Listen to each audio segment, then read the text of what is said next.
Well, welcome everybody. Glad you could join us. I hope everybody is safe and healthy and happy and keeping busy at home. We're certainly keeping busy here. This talk kind of grew out of one that I gave at the what was it, the Southern Plant Symposium many years ago. About winter interest plants, kind of some things that are on the kind of cutting edge of winter interest things you don't see all the time. And it's been adapted over the years and updated regularly, but I did cut some of it down a little bit. I did not keep in as many of the Schefflera as there originally was, since I did a whole talk on Scheffleras and relatives, but I did a few things. Chris, you're gonna have to allow me to share my screen as host. Really, before I get going, I want everybody to save the date, June 12th this year. We are going to have our Southeastern Plant Symposium at home. The plan was we were supposed to have a 2-day Southeastern Plant Symposium, but we have had to cut that out, unfortunately. Don't think we're going to be allowed to have 150 people in a room. But we will be having an abbreviated version.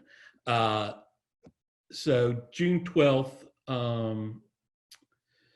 we're going to have 6 speakers across the day. A couple of them have the folks that we have already lined up are Dan Hinckley from out in the Seattle area, who was the owner of Heronswood Nursery and now Wincliffe, and he's director of Heronswood, one of the great plantsmen of our times. Nick Macer from the UK, he's the owner of Pan Global Plants, and he travels around and searches for plants all over the place. Fascinating guy, great collection of plants. I visit him every time I'm over there. Tony Avent will be a part of it, and there'll be a couple more. Registration isn't quite open yet.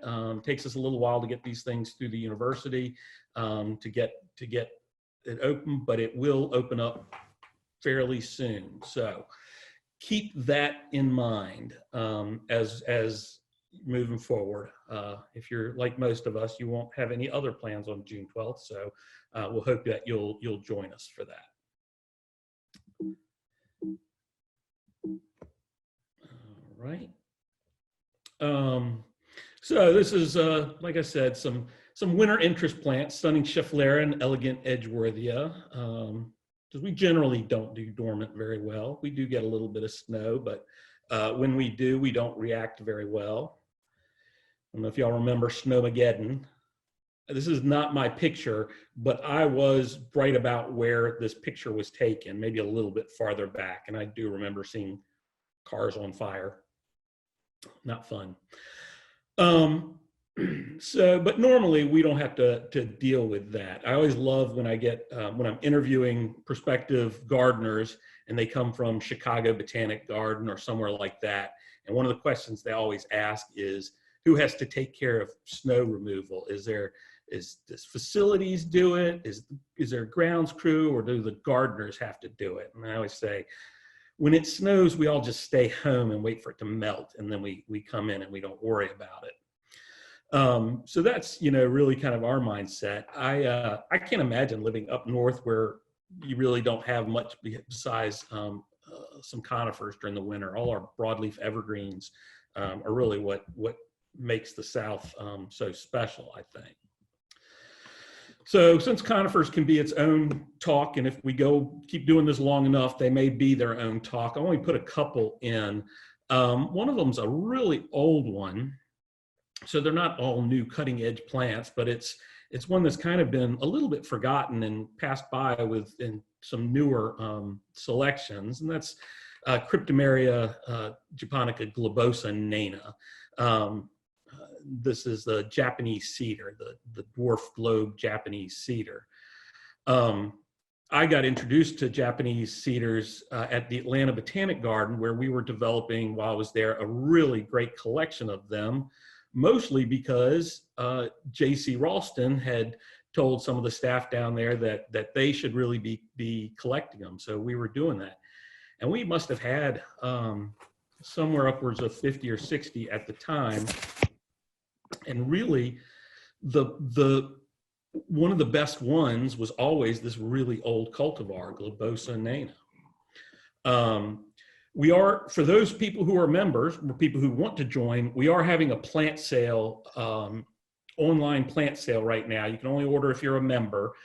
If you need the link and you're a member, just send us a note, we'll get it to you. And I did mark, you see in the top right corner, I did mark which ones are actually in our plant sale right now. We had the first day of pickup today, and I know a couple folks picked up plants and went home and got on the computer to listen to me talk, so kind of nice. But this is a little dwarf guy, just makes this beautiful little mound in the spring, and this is a spring picture. The new growth comes out, it's really kind of fresh green, and then it gets darker as the season progresses, and over the winter it's pretty deep dark green. It just doesn't outgrow its space. In 10 years, you're looking at maybe a 4 foot or 5 foot shrub if you don't do any pruning at all on there, and you don't need to. But that's after 10 years, and that's probably on the 10 years in good soil. So a really neat plant, sun to a light shade. I just love it. I think it's kind of the perfect green meatball if you're going to plant a green meatball. Kind of on the other end is a new variegated Podocarpus macrophyllus, or Podocarp. I can't remember what the other common name is. This is one from the Southern Living collection, which so far, in my experience, if you go into a nursery and you see a plant with the Southern Living logo on there, it's probably a really good plant. Every one that I've grown has been very good. Now, I haven't been growing Roman candle for very long. It looks a lot like some of the older variegated ones, but I've only been growing it since last year's Southeastern Plant Symposium, when we got a new plant, and the person who won it in the auction, it had 3 plants in the pot, and she shared one with me. But it's upright, upright conifer, and then it's just heavily variegated with white. I have a feeling, based on my previous experience with variegated forms of Chinese podocarp, that it will burn if it's out in too much sun and it gets dry. So it's probably best in some shade where it'll have some protection from that really bright sun. I think it should be an upright plant. It's in 10 years you're probably looking at 8 feet tall and 4 or 5 feet wide. I think. Haven't grown it that long, so could be a little bit different, but great for brightening up a kind of a woodland or a shady spot. I think certainly podocarps, you can prune them and shape them and keep them smaller. That's what I do that in my yard a lot, because I don't have that much room and I like plants a lot. This Scheffleras I do love, and I talked about them before. I took out most of them, but Schefflera delevei is a plant that really I think more people should be growing. It's such a cool plant. Those big leaves, great in the woodland. We've been growing them here for a decade and a half. We have ones that have lived for that long. And it can have this kind of entire edge like this. Often as young plants, it'll have more of a cut edge. but either way, it's beautiful. That new growth coming out in the spring, I think, is just amazing against the old growth. And it's kind of nice to have something that looks like this in the middle of winter, have that real tropical look when it starts getting cold.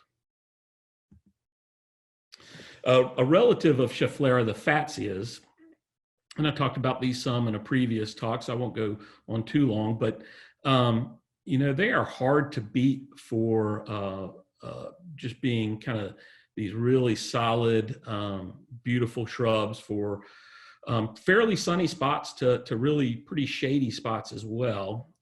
Fairly slow growing, but they're really amazing. This one, spiderweb, we have in our plant sale.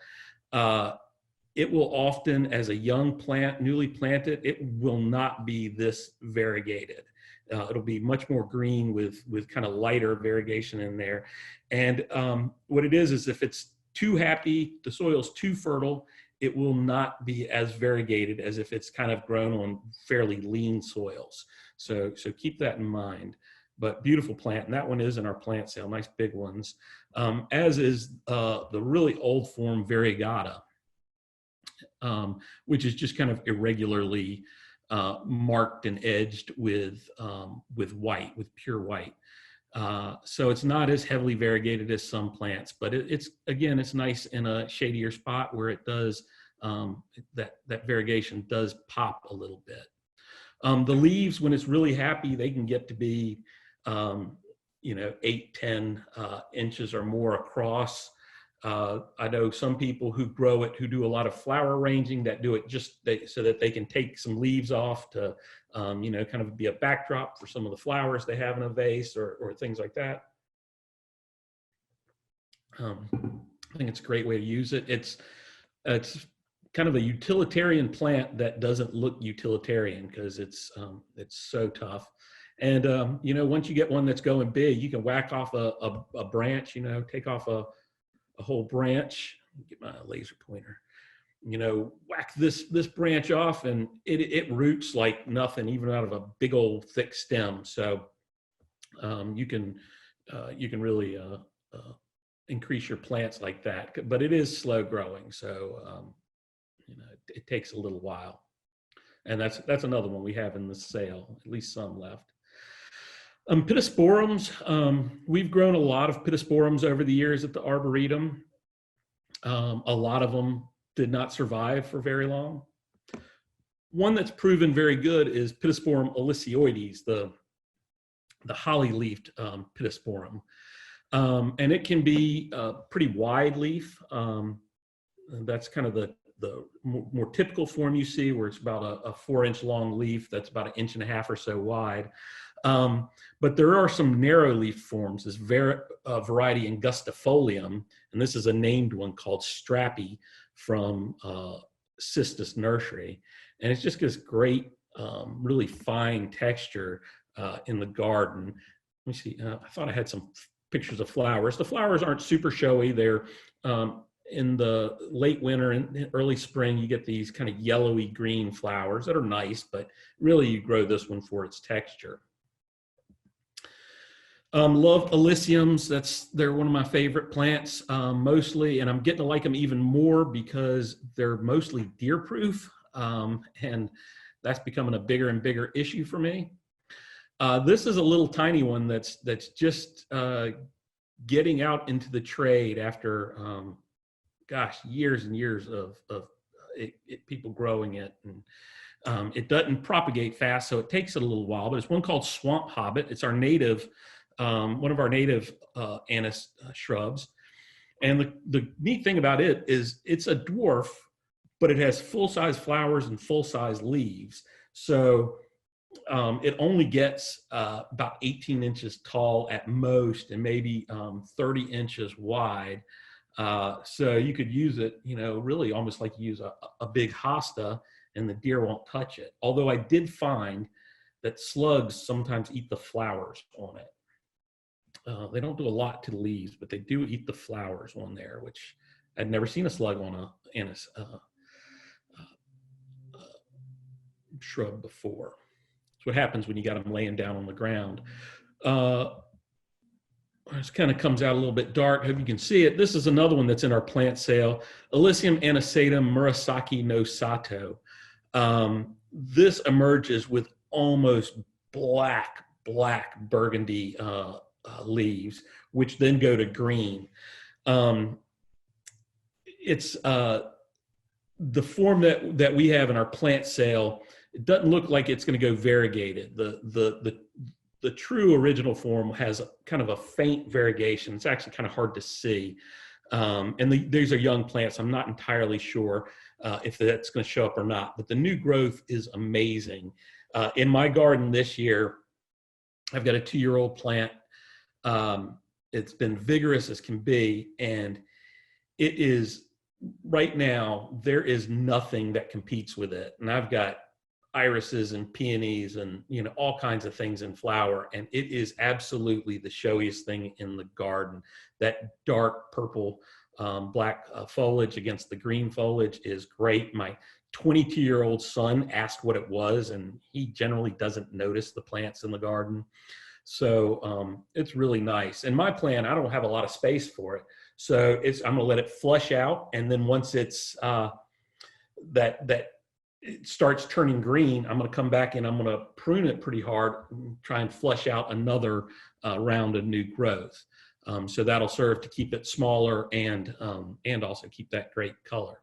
It does have flowers in the spring. They're they're good size, and it flowers heavily, and they're kind of pink tinged white flowers. And some Illicium, the flowers kind of stink, and this one doesn't really.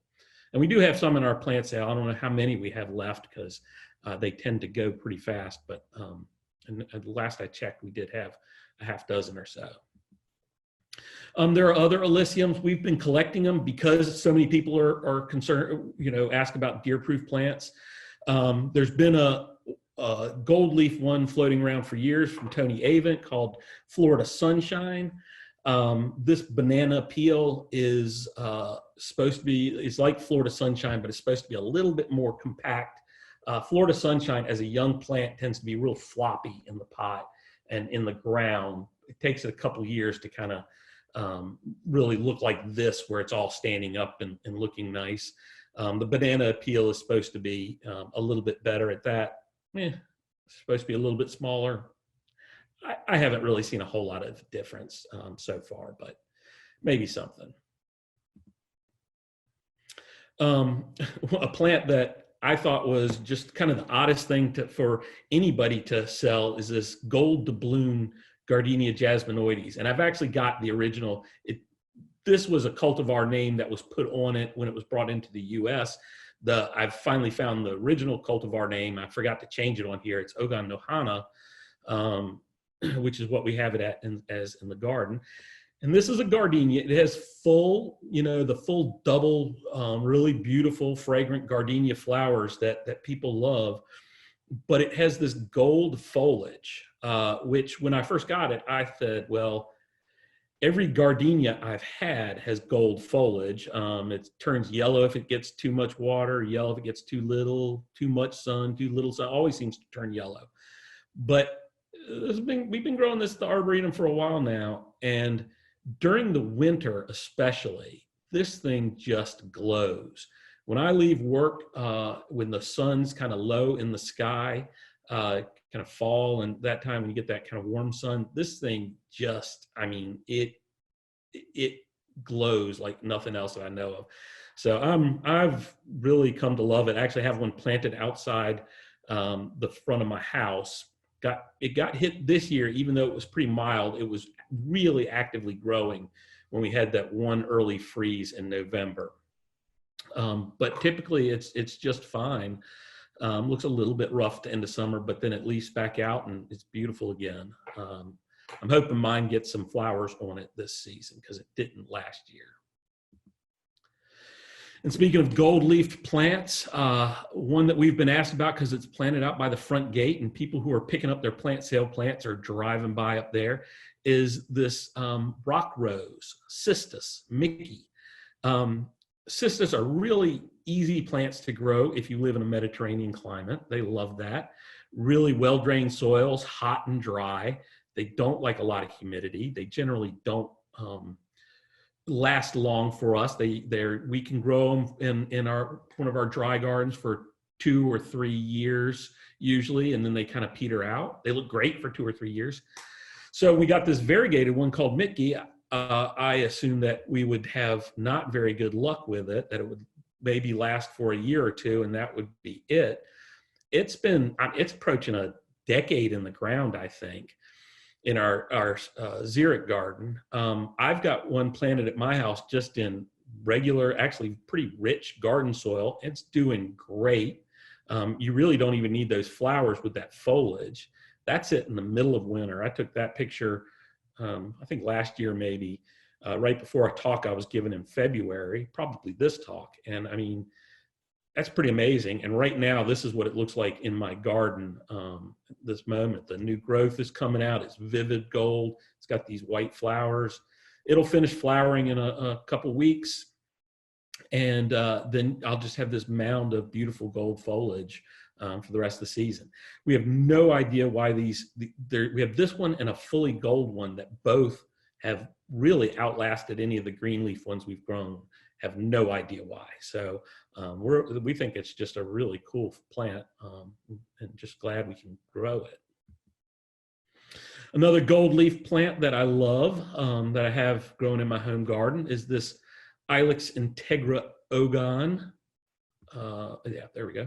Ilex integra I like just in general. I think it's a beautiful shrub. It's got, the leaves without any serrations on there. They're entire, that's where it gets integra, and ogon means gold in Japanese. And the new growth in spring is just this beautiful, beautiful bright yellow. It goes kind of solid green over the season, but it makes an upright plant. It is a female. The male one tends to be more rounded and low. The ones that are in the trade at all in the US are mostly all female.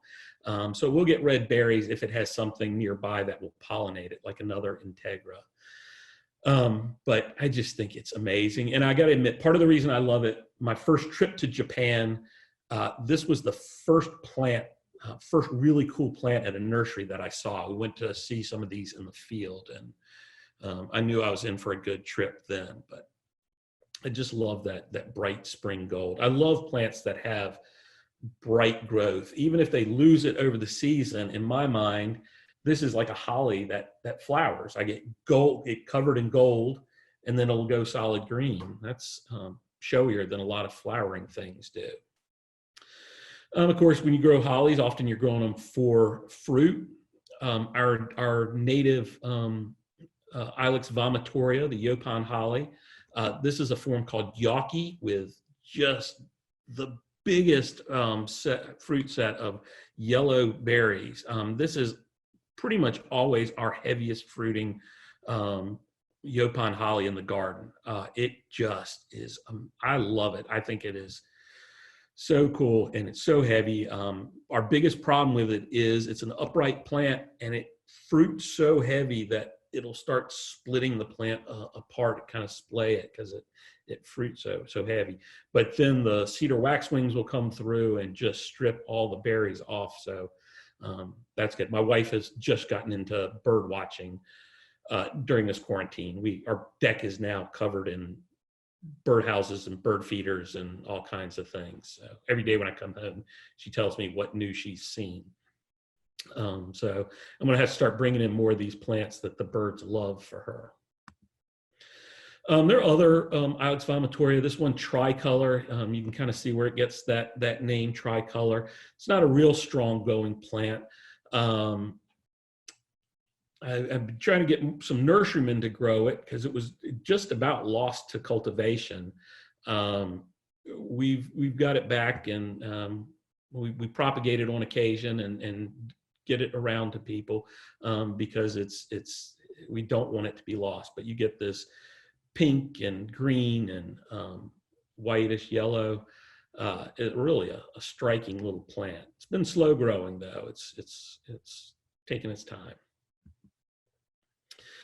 Now, Aucubas, I love Aucubas. Not everybody does. The woman who runs what they call the plant collection scheme in the UK, the National Collection Scheme.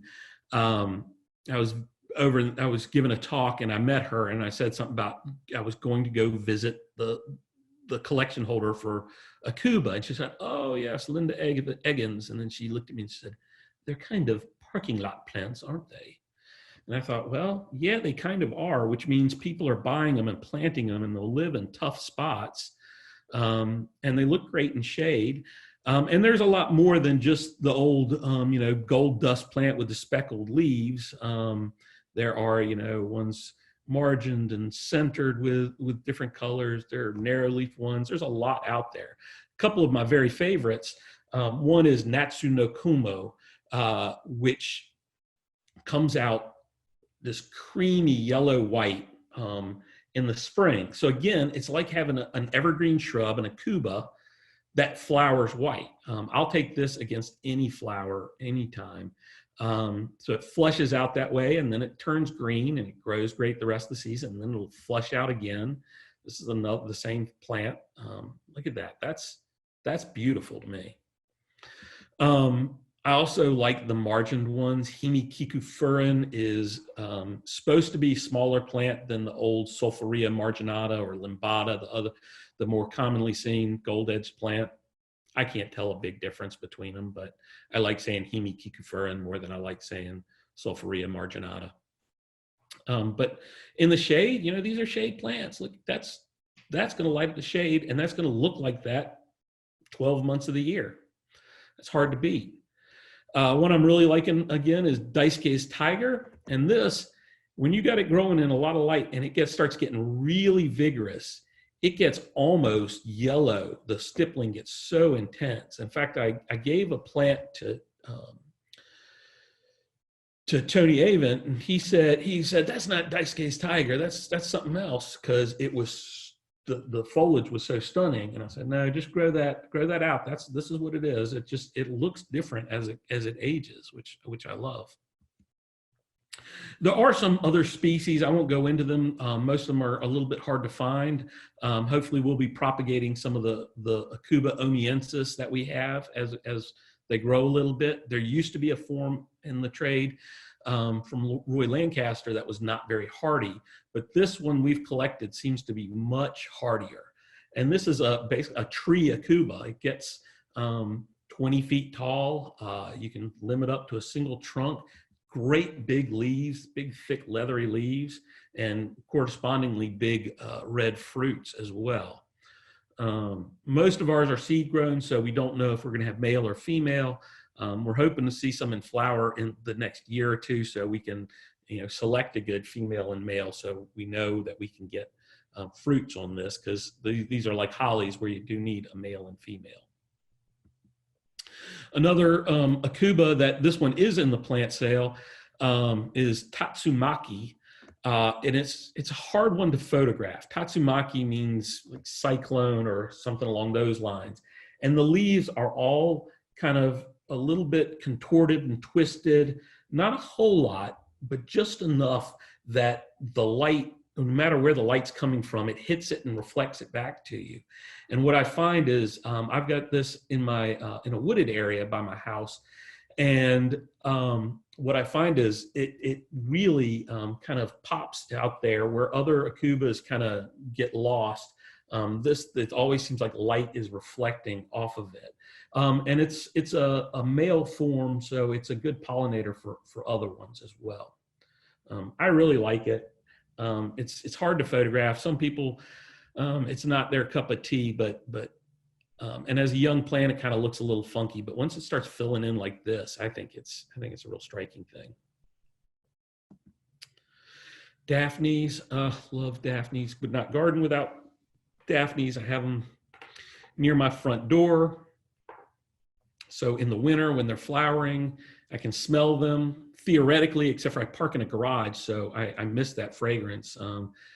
So I have to walk around in the garden. But this is one called Maijima. It'll have the typical pink buds that open white. But look at this variegation on that. Isn't it great? Oh, it would never have to flower. And instead, it flowers in the middle of winter when nothing else is going and is intensely fragrant. And, you know, but you get that foliage all year round. I don't know what more people could ask for. You can see in here that it starts off with almost a yellow edge, and then it gets more white the older it gets. So over the winter, it's more of that white and green. The other ones like Nakafu, which is very variegated, a darker edge with a kind of gray center and white around that. That's because of how the variegation works in the layers of the cells in the leaf. The middle layer which is the thickest. I'm sorry. The second layer has no chlorophyll in there, so you get some chlorophyll from the edges from one layer and some chlorophyll from the center where it shows through that middle layer. But neat plant, again, same pink buds opening to white flowers. But again, I would grow this without it ever flowering. You know, you get a nice 3 to 4 foot, beautiful variegated shrub year round. I think it's so cool. And I couldn't talk about fragrance without talking about my favorite group of plants, Osmanthus. As I always say, if you can't grow Osmanthus, it isn't fit to live there. Chris lived in Chicago. You know, nobody should live there. It's above the Osmanthus line. It's too cold. It snows all the time. It's terrible. This is a new form, Osmanthus fragrans Quianon guife, from the Quianon nursery region in China. And guife is one of the 5 legendary Chinese beauties. It grows in the spring. It emerges hot pink, and then goes paler pink, and then white, and then kind of this greenish white before finally turning solid green. You get the fragrant flowers as well. I planted one at my house out in full blazing sun to see what would happen, see if the white would burn. And it held up really well so far. It's been growing vigorously. That's the nice thing about these plants that start, you know, pink or white and then go green, is they still have enough chlorophyll to really grow well, where some variegated plants don't. But it's just kind of this this kaleidoscope of colors as the spring goes. And these are getting close to being well on the market, I think. Yeah. You know, I keep saying one of my favorite plants. They're all one of my favorite plants. I was really hoping to have this in our plant sale. There was somebody who listed it on their website, and we were going to get it. And then we weren't able to. It's nurserymen don't like to grow this Acca sellowiana or pineapple guava because it's very difficult to root. But we've got some new rooting gels that we're going to try and use on our hardiest form here. But again, evergreen shrub. It's got these almost silvery blue leaves on silvery stems. And then when it flowers, these myrtle flowers with pink petals and this boss of red stamens in the middle. It's very showy. The petals are thick textured, like waxy, and they're delicious. I always tell people I've eaten a lot of edible flowers in my life, and most of them are just that. They're edible, but most anything's edible if you try hard enough. But these are actually they taste good. We show it to our interns, and then they strip all the flowers off as high as the tallest intern can reach over the summer. We do pay them, so they don't need it for sustenance. But if you live somewhere a little bit warmer than us, even coastal North Carolina, so you can often get it with a long season, it will form fruits. They're the pineapple guavas, and they're little green, almost gooseberry looking things. And they really are pretty tasty plants. Everybody says that all these tropical fruits taste like a cross between strawberry and banana. They don't. Neither does this one, but that's often how you'll see it described. Acca sellowiana. And speaking of fruits, Rubus rolfii, sold in the trade, is Rubus pentalobus and Rubus Callicinum, which are not correct, and they're both wrong names. This is an evergreen ground cover that is a, do I have a fruit? Yeah, that is a blackberry, a rubus. So the blackberry, our native blackberry is a rubus as well. This is an Asian one. What the problem in the US has been that only one clone has been grown. You can get green carpet usually. If you look for rubus green carpet, you can get that as a ground cover. It grows in sun or shade. During cold winters, it'll turn kind of purple. But that one clone that's in the US won't flower and fruit well. So we brought in some seed from Taiwan when we were collecting there and grew those out. And in the Arboretum here, it flowers and fruits so heavily. It's got white flowers and then these fruits. And when it's in flower, this ground cover is just covered with pollinators all over it. And then when it fruits, I'd always been told that the fruit was insipid. The fruit's delicious. I think somebody, maybe Chris Glenn, somebody made a cobbler or a pie or something out of it one year. And I kind of wish I'd gotten a picture of that. My mother made a pie, and I think the photograph's in the collection, Mark. Is it? Oh, I have to double check that. Because I think it looks like it would be pretty cool looking. But wouldn't that be nice on like a dessert? You could have some blackberries, some raspberries, and then these orangey gold berries as well. It's another one that the interns graze through. This is another vine that I like to grow as a ground cover.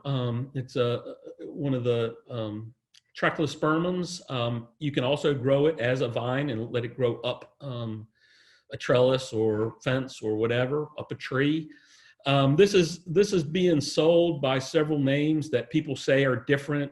Snow and Summer, and there's another one. They are the same plant. They are all Hatsuyuki from Asia. Thing is, if you buy this plant and you plant it, it will often be green, almost entirely green for a year, 2 years. And then that third year is usually when it'll come out and it'll be pink and then go white and then go green. If you grow it as a ground cover, once you get it to that stage where it does that, it's the new growth that's really showy. So every winter you can come through and lawn mow it. Chris and I like that kind of method of cutting back our plants is with a lawnmower. And then it will flush out in spring with all that great new growth. But it usually takes it a year or two to really get going. So if you get a plant and you plant it and it doesn't look as good as this picture, just give it a little bit of time. It will. Generally, when you grow the Trechospermums as ground covers, they don't flower. And that's really mostly how I've grown this. So if you grow it up something, it should have little white Confederate jasmine flowers, should be fragrant. But I haven't actually seen flowers on this one, I don't think. There are other ones. Ogon Nishiki is one that's beautiful. The new growth is kind of orange, and then it goes to yellow and green. That's Ogon Nishiki. Gold brocade is how you translate that. But the ones I really like for my own use at my house, mostly, are these really dwarf ones. Kifu Cheerman has leaves that are maybe a ½ inch long, and it'll creep along like a ground cover. It'll climb up through other plants. It'll climb up trees. It'll climb up buildings, whatever's around it.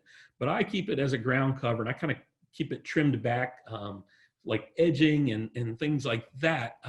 And this is one kind of like the Ogon Nishiki, except for it just comes out kind of orangey red and then goes to kind of a chartreusey yellow color. But it is dense as can be, really good weed suppressing mat. But it can be vigorous. You have to, you either let it go as a fairly large scale ground cover or trim it back. This one, I could have put a plant sale little notation on there, but I think we're sold out of it in our plant sale, so I didn't do that to tease you. There are other ones like Aucuba cheerman, which has a little bit larger leaf, but not much. It comes out kind of reddish and then goes yellow and then mostly green with a little bit of a yellow edge. I really love these little guys. I've never seen them flower either, even when they're climbing, these real little leaf ones. Hey, Mark. Yes. My pink variegated one is climbing up a pine tree over 2 stories, and it's in flower right now. Is it? Oh, get me a picture of it. Okay. It's really handy when you want to smell it. That's fantastic. Yeah. So Chris says when you get it going up something, it does flower really well. So fantastic. Yeah, I'd love to see a picture of the flowers and that whole tree if it's grown up 2 stories. That sounds amazing. A group that I'm really in love with and have really been pushing with some nurserymen are to take a closer look at some of the plants people know in one way and introduce them to some new ones. So one thing is maples. People know maples, they love maples, but there are some evergreen ones that are really good. Acer fabri is an evergreen one. We've been growing, there's a plant that's been here at the Arboretum longer than I've been here. It's a small plant, 15, 20 feet tall. This is it in flower. You can see it's one of the showiest maples that I've ever seen in flower. It's just these panicles of red buds that open with white petals. Really, it shows up from a distance, you see, and then those flowers turn into the maple wing samaras, the maple wings or keys, whirligigs, what have you. But you can see the leaves don't look anything like a maple. They look more like your Ficus benjamina or something like that at your house. But between the flowers and the fruit, this thing looks like it's covered in pink for a good bit of the spring, from early spring up, into mid to late spring. So, month or more of really showy. And then it's evergreen year round. It's been down to single digits multiple times in the Arboretum. Hasn't really phased it. You get a little bit of tieback at the very tip, but that's it. Another one, an introduction from the Arboretum, is this Acer levigatum Hong Long, which means red dragon. We've been growing this in our Asian Valley for quite a while. We actually are propagating it and going to put it in more sun. We've got some beautiful ones in the nursery. In sun, the new growth is really, really vivid burgundy red. The stems are burgundy red. And then as the leaves age, they turn to kind of a silvery blue. Now, where we've got it under high shade, it's a little more subdued in terms of color, but it's got a really nice upright rounded head, very attractive. We've had young plants out that haven't really suffered. Now, if it gets very cold, a lot of the leaves will drop off and it'll go more deciduous than it would otherwise. But I think it's a real winner, and I'd like to get one of our plants really planted out in the open, get it established, and then see just how cold of a winter it'll tolerate. It'll be very interesting to see if it's as cold hardy as it seems. On the same token, there's a lot of evergreen oaks. We know, of course, our native live oak, but there are a whole host of them. There's just tons of them from down Mexico on the West Coast, from Asia, even into the tropics. One of the southwestern ones that's really a favorite of mine is Quercus hypoleucoides, which makes this kind of silvery evergreen tree. In Europe, I always envy the silver pears that they grow there, which we can't grow because if it's humid at all, they just get every disease you can think of. But this one has been really good. First, we planted in our scree garden, but now we've got it just in regular garden soil out near the Lath House, and it's been phenomenal. Just keeps going. I thought I had a picture of it. The new growth comes out kind of shrimp pink before turning silvery blue. Oh, it's mouth-watering to me. And there are other ones. Quercus mercinifolia is one of the hardiest of the evergreen, the Chinese evergreen maples. This is a variegated one called Shimafu, but just Quercus mercinifolia is a spectacular plant, as is Quercus glauca, another evergreen one. But we have Quercus mercinifolia. Where's it glauca? Now I can't remember. I have to go back out and look at them. I think, no, mercinifolia on Western Boulevard, planted in the median as a street tree. And I would love to know how that came to be, because it's an unusual planting, but they've been fantastic out there. That's a tough spot in the middle of a median. A little more exotic, perhaps, is bottle brush trees, Collstemon. This is Woodlander's Hardy or Woodlander's Red. It's floated around under several names, but it's all the same thing. It's one of the best growing ones for us.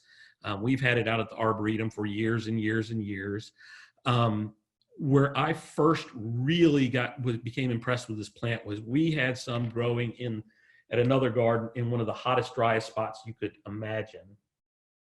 And we had to move them. And I moved them over to another spot where I wasn't really paying attention to all the surroundings. I was kind of new at all this. And it wasn't until later, till summer came around, that I realized that the turf sprinklers really oversprayed where these were, and so they were getting constant water, and which I would have said for sure would kill them. Didn't phase them at all. They grew. They just grew quicker. So the Collstemons are from mostly are from Southern Hemisphere. They've got these great bottle brush flowers. It's interesting thing. Former director here, Denny Werner, who was colorblind, told me he never could understand the big deal with these things. He didn't think they were that pretty until he saw one of the yellow ones in flower, because as a colorblind person, he could not distinguish the red and the green there. And he said it didn't look like anything except for a green shrub. They're easy they can get kind of big, but you can just cut them back pretty hard and they'll re-sprout out, no problem. I am guessing deer would not eat these. Those leaves are tough and leathery. If I'm wrong, somebody tell me, but my guess is they would not. Now, another plant from kind of down under is Grevillea, Poorinda, Leanne. Grevilleas are in the Protea family, which is a pretty unusual group for us. There's not many that will grow. We planted out a whole bunch to check them out, to try them out, and they didn't really do at all, except this one, Poorinda, Leanne. Makes kind of a spreading open shrub for sun. You don't want to put it in shade. And then it has flowers almost year round. And now it won't be covered in flowers during the winter, but it had probably at least some flowers on it 12 months of the year. I really watched it. And the flowers are kind of neat things, kind of funky arrangement, which the Grevillea is not anything much like what we grow around here, but I do think it's quite beautiful. It's not it's not going to stop you in your tracks at 60 miles an hour, but if you're walking through the garden, people will stop and ask you about this plant because it doesn't look like anything they know. Foliage kind of looks like maybe a rosemary or something like that. Again, Proteas tend to be pretty deer resistant on the West Coast, where they grow more of them. So I would think it should be pretty good. I don't know about kangaroos, but deer seem to stay away from it. And I should say both these, the Collstemon and this Grevillea, are both in our plant sale, and I know there are still plants of them available. Another kind of evergreen tree that people are starting to really get on board with, I think, are the evergreen dogwoods. This I have in prized position right outside my front door, Cornus hongkongensis gecko. Gecko means moonlight, or moonshine is actually how the Chinese, I mean, Japanese always tell me. Now I'm confusing myself. Is it? Yeah, Japanese always tell me, but they don't mean moonshine like we mean moonshine. So moonlight. And there are quite a few different evergreen dogwoods. Cornus hongkongensis doesn't seem like it should be hardy, but our original plant of it came from a very cold zone 6 garden outside of Asheville. And he had the plant growing outside there, and he said it did just fine there. For us, it'll kind of turn, the leaves will turn kind of plum purple in the winter. Then it, it'll leaf out with green leaves. The old leaves will stay on and turn green again. And then you get these Cornus kousa-like flowers, followed by Cornus kousa-like fruits, kind of not quite golf ball size, quarter or a little larger than that, red fruits that hang on there. People say you can make jelly out of them, but then they always follow that up with, if you add a lot of sugar, a lot of sugar. So I don't know how good they are, but there you go. You can get it. But this has been, I think this is really one of the best of the best. You see Empress of China more often, but Empress of China is definitely not as hardy as gecko is. Incidentally, we recently collected some white fruited ones in China, thought they were really unusual because I've never seen that before. And we have one of the world dogwood experts here at NC State, and Jenny Zhang said, oh no, that's still Cornus hongkongensis. It's very common. They grow the white fruited ones for the fruit more than they do the red fruited ones. So who knows, but we've only got little ones in the nursery right now, so we have to get those out and see if they're hardy, because they were collected pretty far south in China. This is it during the winter, that plum purple. I just think that is so nice. Another dogwood, not an evergreen one, but one that I think is great for the winter garden, is Cornus wilsoniana. We're working on getting this in the hands of nurserymen, but it's got this phenomenal bark. And nurserymen really seem pretty excited about it because people know dogwood. So we got to give it a catchy name. Wilson's dogwood probably won't sell a lot of plants, but maybe, the ghost bark dogwood or alabaster dogwood or something like that will. And it's pretty nice in flower too. There's a lot of flowers on there.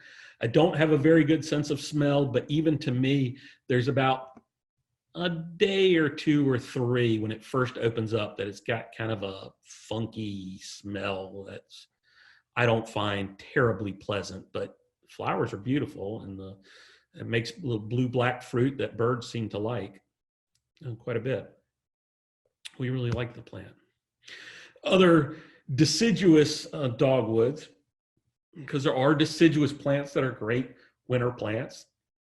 This is Avalon Gold. You can see it has just brilliant gold foliage. It's one of the best gold leafed shrubby dogwoods that we grow, but it's one of the red twig dogwoods. So you get this during the summer, and you get the bright red stems during the winter. I really like it because I think a lot of the red stem dogwoods kind of just disappear during the summer. They're just kind of blah. They're okay when they flower, but this is in full flower. Who cares about the flowers? I love that gold foliage, and there are several of them out there. Avalon Gold has been my gold standard so far, but there are other ones, so we're trialing a few of them. But I really like this plant. Another great deciduous plant for winter interest is Stachyurus. This is one really more for its winter flowers. Stachyurus praecox. This is an old plant. You can grow them in the shade. They're wonderful in the shade, and they're kind of these open branched shrub trees. And then in late summer into fall, they form flower buds that all hang down like this, and then they open up, and you can see they're opening up with got the early daffodils in here. I think that's maybe a Daphne flowering, and these are all in flower now at the same time. So kind of late winter flowers, and I think when it's small, it's interesting. When it gets big, it is just breathtaking, beautiful. Now, Tim Alderton here at the Arboretum, who has a great eye, found this sport growing on a plant called magpie, which is another variegated Stachyurus, which hates us. It doesn't grow well for us at all. But this one, since it came from magpie, we named it Carolina parakeet, because it has kind of the colors of Carolina parakeet. And you can see it's just starting to leaf out as it's in full flower. And what I like about this is not only does it grow better than magpie did by far, this is a really good grower. Its flower chains are super long. We've measured ones that were just under 12 inches long. So really showy when it's in flower. We love the plant, and we've propagated and distributed it multiple times. And starting to see it show up here and there. Problem with getting this in a nursery is people aren't shopping for plants in February when it's flowering. And then when it's finished flowering, it's not exactly what people want. If they were seeing it in flower, they love it, but they don't. So nurserymen have a hard time selling it, even though it's easy to grow. Another Arboretum introduction is this Fagus grandifolia white lightning. This is kind of a tease because we are struggling to propagate it. It needs to be grafted. We got the first person who tried it, who was successful. Multiple people have tried it. Got one graft, and I said, "Can I send you more wood for next year?" And he said, "No way. It's too hard." The next person who we sent wood to got 2 grafts. Our own Leanne Keneally, who works in the nursery here and with our plant breeding program. Now, I don't want to jinx it, but it looks like she's had a little more success than maybe anybody else. So hopefully that wasn't just a fluke, and we'll be able to do some more and really get it out. There are a lot of people who are interested in this. So if we can get some plants into some good breeders, good propagators' hands, I think they'll be able to get it out. But there is basically no other, maybe one or two other named varieties of our native beech, whereas the European beech, there's probably 500 named forms. So this is a little dwarf one that we named White Lightning. You can see why it gets that name. During the growing season, it's kind of a mound of green. It's really during the winter when it really shows its stuff. Edgeworthia is another great plant. This is another Arboretum introduction. This is a hybrid between Edgeworthia papyrifera and Edgeworthia chrysantha. Some of the botanists say they're the same thing. They're not the same thing if you're a gardener. But this is a little bit smaller than Edgeworthia chrysantha, but flowers really heavily and with large flowers that sit a little more upright, like Edgeworthia chrysantha, and grows a little bit better than papyrifera. So we really like it. This is another one that I would have put in the plant as plant sale, but we sold out of it. But Edgeworthias, I always say I'm so glad they've become popular. You can find them in garden centers and people look for them and more people have them. But I always say this used to be how you could tell if somebody was a really good gardener in the Southeast. If you drove up to their garden and saw an Edgeworthia, you knew that they knew what they were doing. They knew their stuff. A love of mine that I share with JC apparently is my love of ardesias. Mostly we grow Ardesia japonica, the little ground covering Ardesia, but I also love Ardesia crenata, which is hardier than people give it credit for. This is a picture I took the first time I saw it in Japan.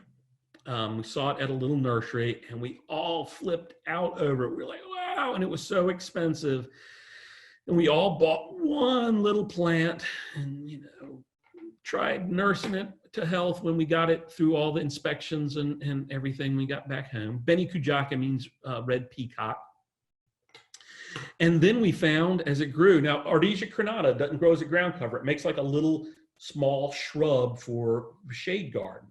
And I actually learned it as a house plant. You can grow it as a great house plant. It'll have little pink flowers and then bright red fruits. And it'll fruit as a house plant inside. So you don't even have to plant this one outside. But, you know, inside, whether you're growing it inside or outside, the new growth comes out what would be white, but mostly white, but then overlaid with red. So you get kind of this pink effect.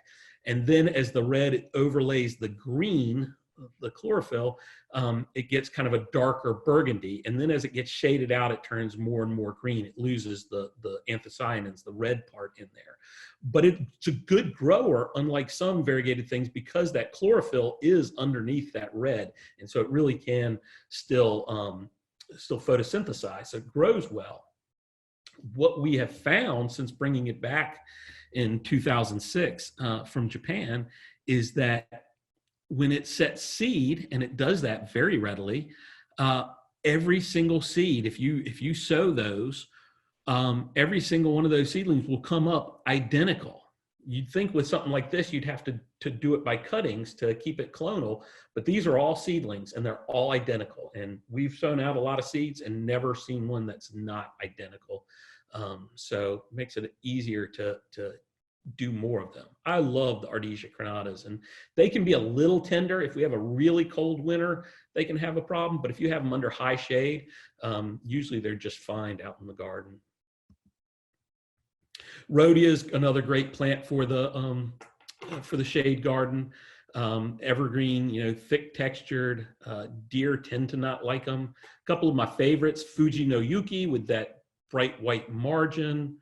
Soyujishi, that's all curled up. That's the ram's horn sacred lily. This is one, Piccadilly Pace. I've never known for sure, but I think that's probably from Piccadilly Farms in Georgia. One of the little great plantsmen down there. But there are so many more of them. This is Krishna with that kind of white new growth. It just gets better and better as it gets older. There are so many. You go to Japan and you just see so many of them, and they're kind of like koi. I will pick up one that I think is the most unusual, rarest one, and they'll be like $10, you know, and then I pick up one that looks exactly like everyone around it, and it'll be, you know, $250 or $1,500. It's amazing what they do, but I love all those rhodias, and there are just so many of them. But they're slow, and you got to grow them by divisions, so they're expensive. Aspidistras, much the same way. I love them. I learned them as houseplants, but love that I can grow them outside. They're great ones, you know, spectacular. This is clouded leopard with these pale spots. Morning frost, that's got that kind of sheen over it. Sekokan, an old Japanese one. Just so many. This is the one that got me interested in them. Asahi, I saw it here at the Arboretum long before I worked here, and this is when I fell in love with Aspidistra. There's some that we've collected in the wild that we think are pretty nice. They're great plants. And you just cut back the ratty foliage. If we have a cold winter and they get beat up, you just cut back that foliage and they continue on.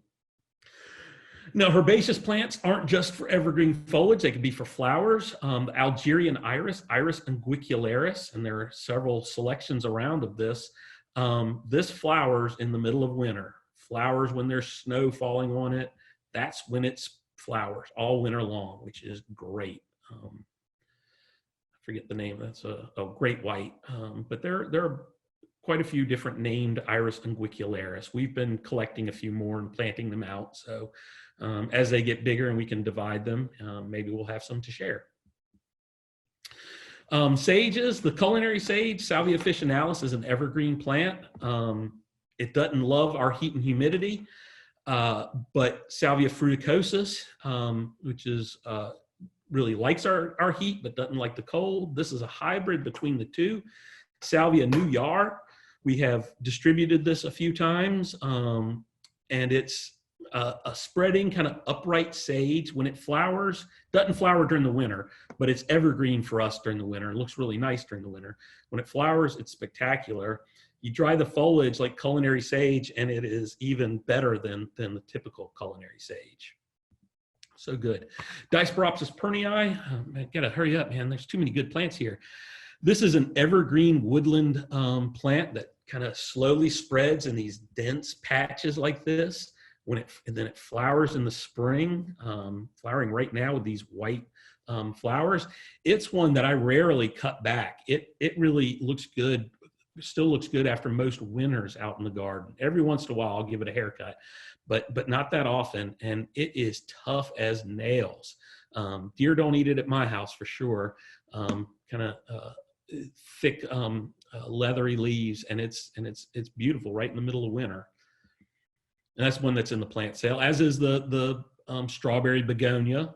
Another plant I learned as a house plant and then found out I could grow it outside. Maroon beauty is one that you most commonly encounter. It's got maroon backsides to the leaves. The top of the leaves had that great silver patterning. It's one of the best for flowering. It has large flowers and they stand up really tall. We don't always think of strawberry begonias as plants for ground cover, but they do. You know, if you grow them in a basket, they hang over, and you have plantlets, and you can replant the plantlets or just let them hang. When you plant it in the ground, those plantlets just root in, and so it makes a dense ground cover. That's really spectacular. That's Maroon Beauty. And we also have Harvest Moon in the plant sale, which is a gold-leafed one. Doesn't flower as heavily, but it is such a beautiful plant. And I love it because if both of these, if somebody comes to your garden and says, oh, that's such a pretty plant, you just pluck out a couple of the plantlets and hand them to them, and they get to take a piece of your garden home, which is always nice. Violas, people were scared of violas because so many of them can run around and be weedy. This is a February shot of Viola walteri, silver gem, so it's flowering in the middle of winter. But what's almost better than the flowers in the middle of winter over the foliage, if it's cold, turns burgundy, is this silvery blue foliage. And it just makes mats that get bigger and bigger and bigger. So amazing. I can't believe that these are still left in the plant sale. I always wait until all of our members order before I get to order from the plant sale, because I don't want to take anybody's plants. But there are a few of these that I've been like, well, we've gone through the first weekend of the plant sale. Maybe I can start ordering now. So love to answer any questions you might have about this. I'm sure Chris has been answering in the chat quite a bit already. Yeah, I'll answer. I see one right here about how is snow globe different from snow cream. They're just snow globe. Snow cream is an Edgeworthia chrysantha with nice large flower clusters, a little bit paler than some of the other forms, the throat on it. Snow globe is a little bit smaller. It's a hybrid between Edgeworthia papyrifera, which tends to have a smaller leaf, not as stout stems. The flowers clusters are smaller and tend to hang down a little bit more. Anybody who's grown the Acca, the red flowered, orange flowered Edgeworthia, that's a papyrifera type, and they just don't like our growing conditions here. They're much better on the West Coast and England. Edgeworthia chrysantha has the larger leaf, stouter stems, and is a better grower. So snow globe is a hybrid between those two. So we get the benefits of chrysanthemum on a slightly smaller size, which isn't to say it's small. It can get big over time, but it's similar to other Edgeworthias, but a little bit different. Let's test this. My Cornus wilsonii is about 8 feet tall now. Don't remember how old it is. Yeah, they're great plants. We collected seed of it, and those are starting to show some good bark, collected seed in China. But I think our one that's outside the McSwain Center is still the best form that I've seen, the best bark on there. There's a question about how to be successful with Edgeworthia. Should you add sand to the medium? Here's what I'll say. Never add anything to your planting hole. Don't amend planting holes. Amend beds if you want to, but don't amend planting holes. So I wouldn't add sand to it. If you want to amend a whole bed with permatil or something like that, great, but I wouldn't do sand. Sand tends to, unless you do a lot of sand, when you add sand to soil, it clogs up the pores in your soil. So you have less, it actually does the opposite of what you want it to do. You know what happens if you add sand to clay is you get cement. That's what cement is basically. So you don't want, concrete, you don't want to do that. But what you can do is you want your beds to be nice and well drained. We all want a moist, well drained soil if we can. If your soil is pretty heavy, plant it a little bit high and mound soil up to it.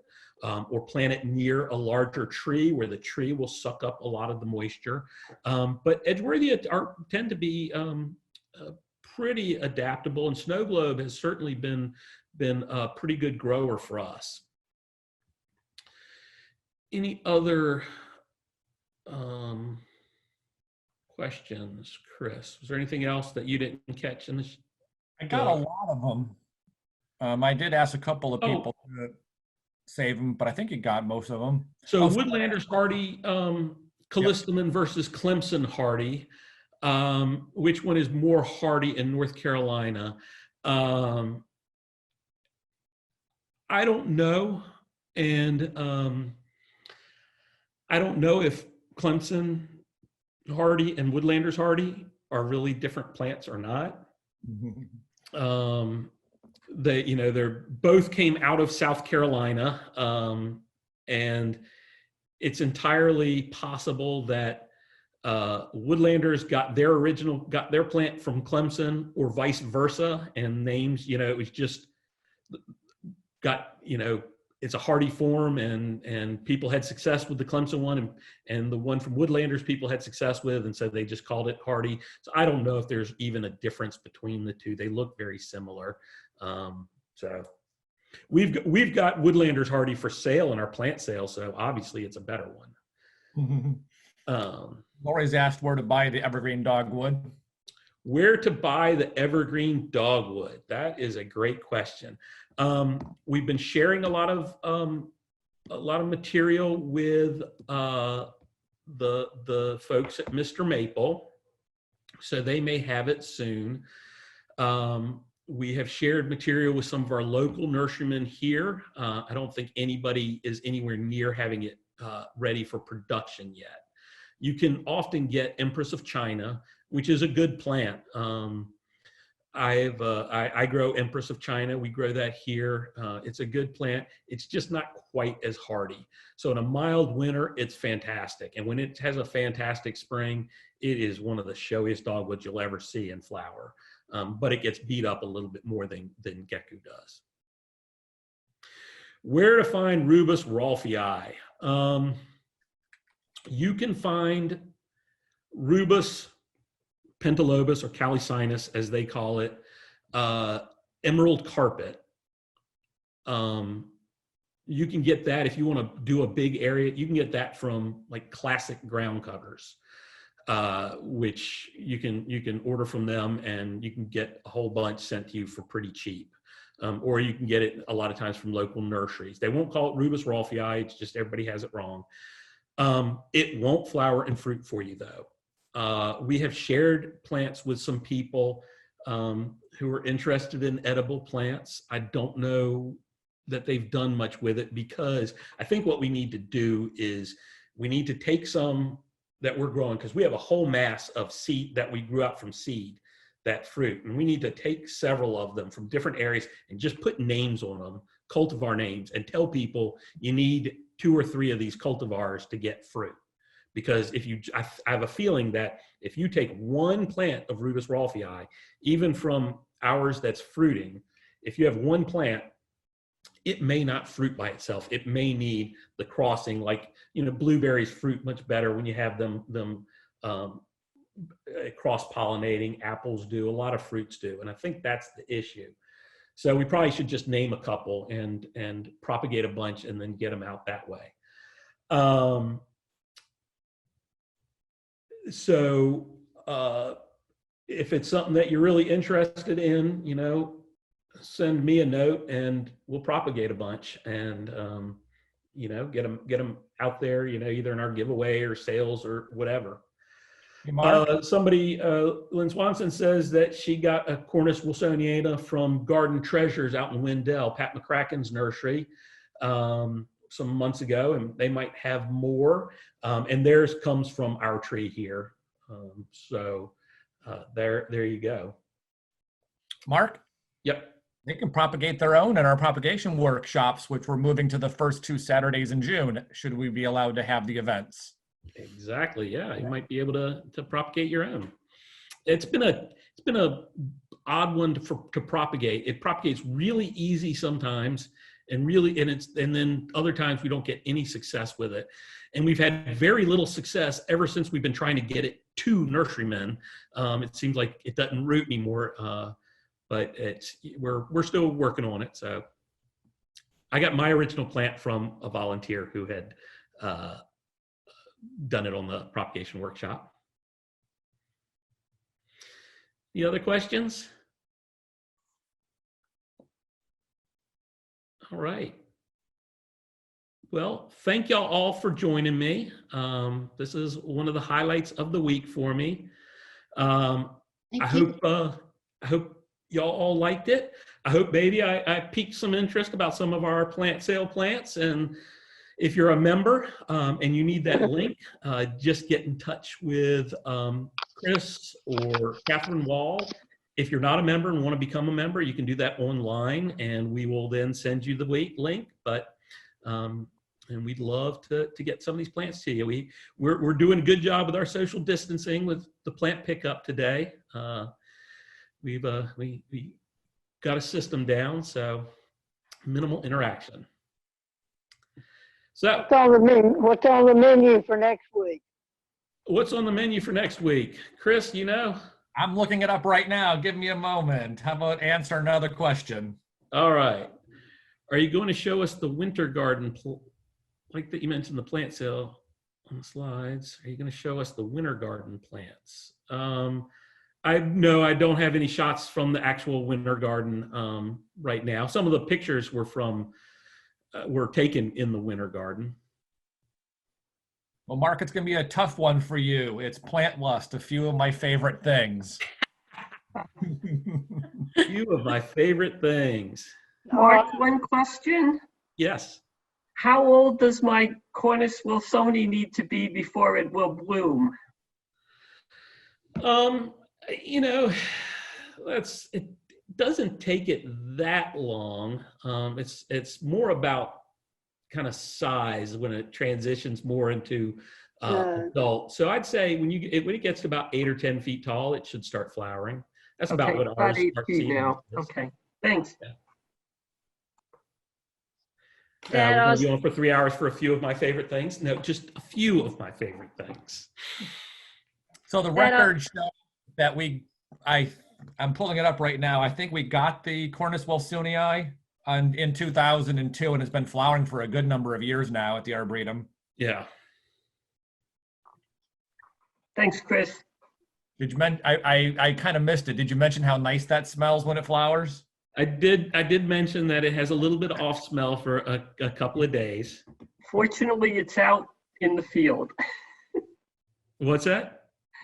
He said, fortunately, I put it out in the field. Out in the field. Okay, yeah, that's the place to do it. It doesn't smell that bad to me. That Osmanthus you mentioned is really beautiful. You said it might be getting close to getting on the market. Yes. Really what's going on right now with it is we worked with a nurseryman to bring it in, and it came from China. And the person in China said that what he wanted was for the arboretum to receive, if we did any kind of protection, he wanted the arboretum to receive some money for it, and another one that's got a white edge to it. So one of the nurseries that we're working with has it with No. a plant group and ideally we would get kind of a voluntary royalty, that we would get, a quarter or something like that for every plant that's sold. So right now they're kind of bulking up numbers, so it can be kind of released on a larger scale, and the arboretum can benefit.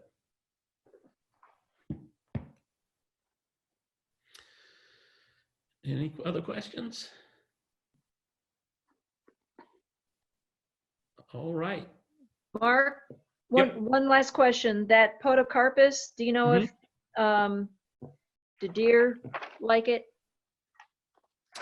I don't know if deer eat podocarps or not. They tend not to eat conifers, needled conifers much. I have a couple planted. Oh, go ahead. I have a couple planted in my yard, even next to things that the deer eat, and they haven't touched them once. Yeah, that would be my thinking is, that the deer would leave those alone. A lot of times variegated plants are a little more appealing to deer. I'm not sure why, but yeah, I can't imagine can't picture deer eating those. All right. Thanks so much, everybody. I will see you next week or during the pickup for the plant sale. Thank you so much, Mark. Thanks everyone for joining us. Take care. Thank you so much.